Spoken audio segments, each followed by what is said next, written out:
What's going on, friends? I'm Sean Pierce Johnson. Welcome back to the channel. Today, we are taking a look at the brand new DirectAmp from Quilter Amplification. The debate of whether or not solid state is ever going to be as good as tube amplification is going to rage until the end of days. And I don't mean the end of days for the vacuum tube, I literally mean the apocalypse. But if there's one company and one designer that has gotten solid state right in the overall pantheon of guitar tonedom, it's Pat Quilter and Quilter Amplification. Somehow, with Pat's know-how and his many years of amplifier design, he has created a solid-state amplifier in his product line that not only sounds as good as a tube, but feels incredible.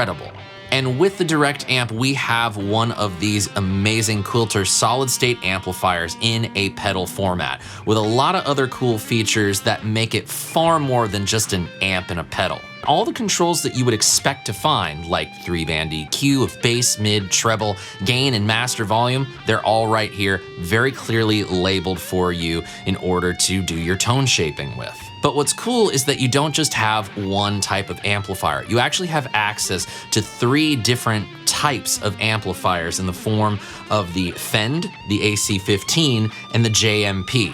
Of course, you can think of that as being like a deluxe reverb, a Vox AC15, and a Marshall JMP. In addition to that, it's also connected to one of Quilter's hallmark features, the limiter circuit. You can essentially think of this as a compressor that's already on the pedal board that goes right in front of the amplifier circuit. And this can be anything from a subtle limiting that just kind of helps rein things in to a very squashy limiter that kind of feels like you're getting ready to do some chicken picking. Either way, it comes in very handy with tone shaping and getting the sound that you're really after. But this amplifier actually has 2 channels, and the second channel is the boost channel. You have 2 controls for that, the boost and the output, and a 3-way toggle switch because the boost has 3 different voicings. There's flat, which is gonna be your typical clean boost. There is bright, which is gonna be like a treble boost, and fat, which is gonna be a mid boost. In addition to that, you also have a foot switch to turn on and off the built-in digital reverb. And I'm just gonna say right up front, this is one of the best sounding reverbs that I have played in a very long time. Now, you might have seen those direct outputs and you're thinking to yourself, so it's gonna be raspy kind of guitar sounds and somehow I'm gonna have to get IRs in the DAW or at front of house. What am I gonna do? Well, you actually have built-in speaker simulation on the DirectAmp. You can either just turn it off and bypass it so that you can use IRs of your own in your DAW or at front of house, or you have an open back voicing or a closed back voicing.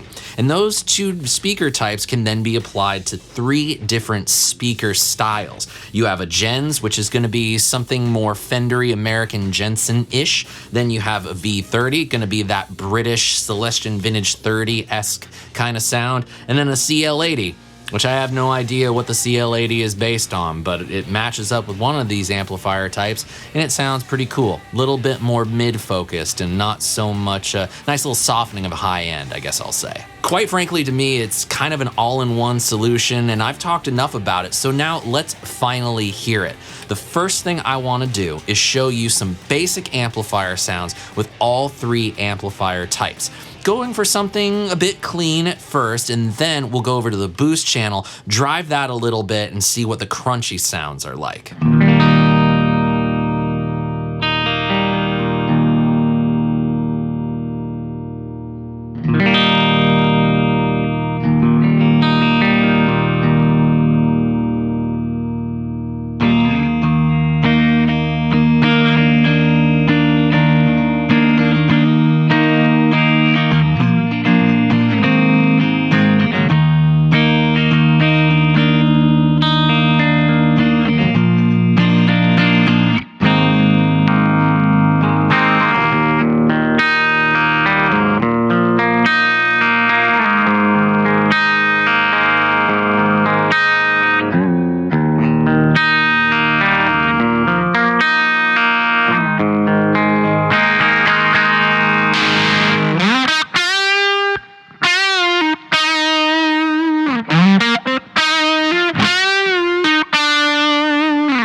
Of the three amplifier types, I tend to find myself using either the Fend or the JMP sound. The AC15 is very good, it's just not what I gravitate towards. And I'm kind of a V30, vintage 30 guy, so I'm almost always defaulting to the V30 voicing with the closed back cabinet. Now I want to backtrack just a bit and check out the limiter in a little bit more detail. I'm going to grab my Jennings Navigator for this so that you can really get a sense of what it would be like to squash the heck out of your guitar sound.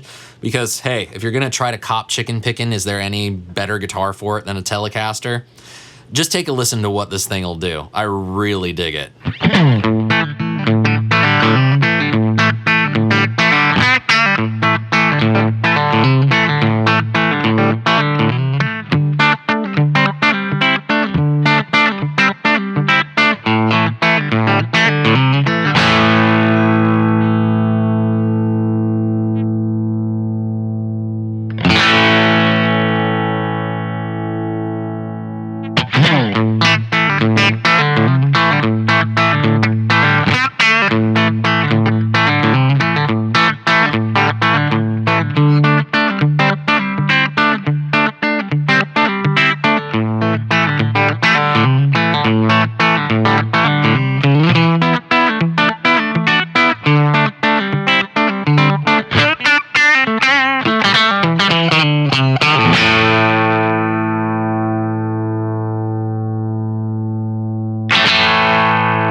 The last feature I want to highlight is the wireless input. Now all you need to do to get that going is turn it on so that the antenna is activated. Go into your smartphone's Bluetooth menu and connect it to the direct amplifier.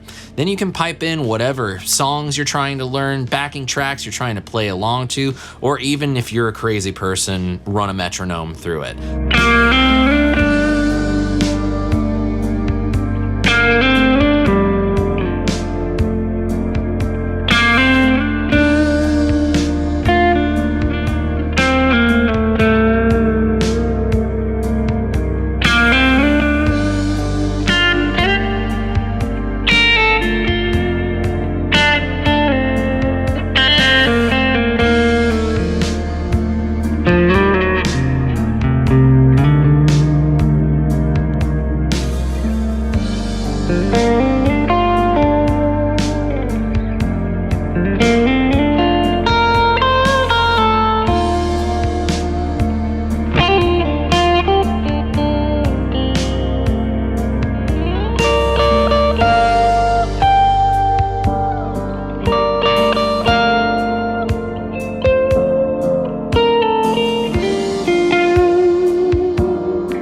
So those are a few of my favorite features on the DirectAmp, but the real test for it is to put it onto a pedal board and do all the things with it.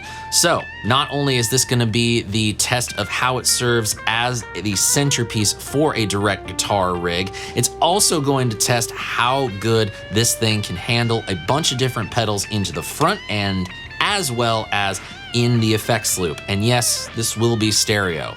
And spoiler alert, it's going to be gorgeous.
And there you have it, friends, the DirectAmp from Quilter Amplification. I'm so glad I got the chance to show this off to you and check this out here in the studio. I rarely have gotten the opportunity to get intimate with a Quilter amplifier, so having this in has been a real treat. Obviously, your tastes are going to lead you towards one amplifier over the other. And I personally find myself leaning towards the Fend and the JMP because Fender and Marshall style tones are kind of what I like to gravitate towards. I'm not a huge Vox guy, but that's not a knock against the AC-15 voicing. There's only really one thing that I would have liked to have seen in the direct amplifier, and that's maybe the ability to put your own impulse responses onto the speaker sim rather than just having what's available right here. And that's not because what's available doesn't sound good. Far from it. It sounds very good for this built-in kind of format. But a lot of us, we have IR collections and we have ones that we favor and we really enjoy. So the more flexibility that you can give something like this, the better, in my opinion. Thank you all so much for spending part of your day with me. I hope you enjoyed yourself. If you did, I would greatly appreciate your support so that I can keep making videos just like this. The best thing that you can do is sign up for my email club, which you can do at seanpiercejohnson.com/email or at the link in the description box down below. Videos like this are sent direct to your email inbox to avoid the whole YouTube algorithm thing, but club members are also given access to exclusive giveaways, and sometimes I'll even send the videos well before they go live on YouTube. And if you want to take your support one step further, I would love it if you use the affiliate links I have in the description box below. You can buy one of these direct amps or a lot of the other stuff that I've demoed recently at any of them, whichever you choose. It doesn't matter much to me. I hope you enjoyed this look at the direct amp from Quilter, and until we see each other again, I'm Sean Pierce Johnson, wishing you all watching great tone, great health, and of course, happy stomping. Cheers, friends. God bless.